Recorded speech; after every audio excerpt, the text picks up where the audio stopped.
Saudara Presiden Joko Widodo memperpanjang jabatan Ahmad Marzuki sebagai PJ Gubernur Aceh. Hal tersebut juga berbanding dengan usulan Dewan Perwakilan Rakyat Aceh yang sebelumnya menolak untuk mengusulkan kembali nama Purnawirawan TNI tersebut. Sehingga ke depan DPR Aceh dinilai harus piawai dalam memainkan ritme politik dengan pemerintah pusat. Pengamat Sosiologi Politik Universitas Malikul Saleh, Profesor Dr. Suwadi menilai penunjukan kembali Ahmad Marzuki sebagai PJ Gubernur Aceh periode 2023-2024 merupakan hak Presiden secara legal rasional.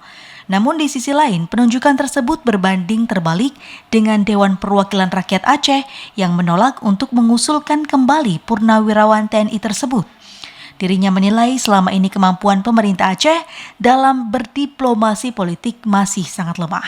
Sehingga ke depan Dewan Perwakilan Rakyat Aceh diharapkan harus piawai dalam memainkan ritme politik dengan pemerintah pusat agar dapat diperhitungkan.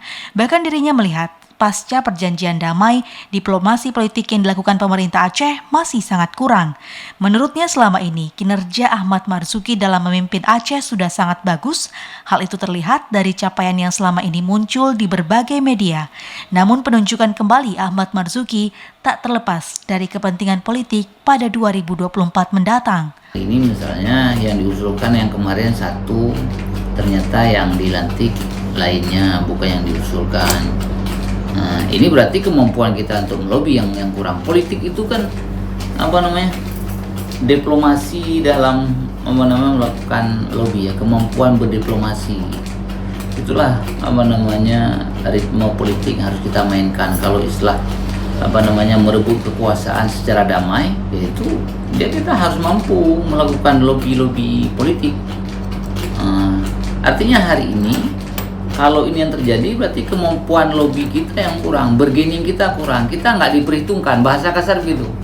Terkait adanya penolakan dan dukungan, bahkan sempat bermunculan sejumlah surat yang belum tentu kebenarannya dinilai sebagai hal yang biasa dalam politik praktis. Karena jika berbicara politik, para pendukung ataupun orang yang menolak tersebut tak terlepas dari afiliasi, kelompok, atau bahkan partai tertentu. Dari Aceh Utara, Fajar Siddiq, TVRI melaporkan.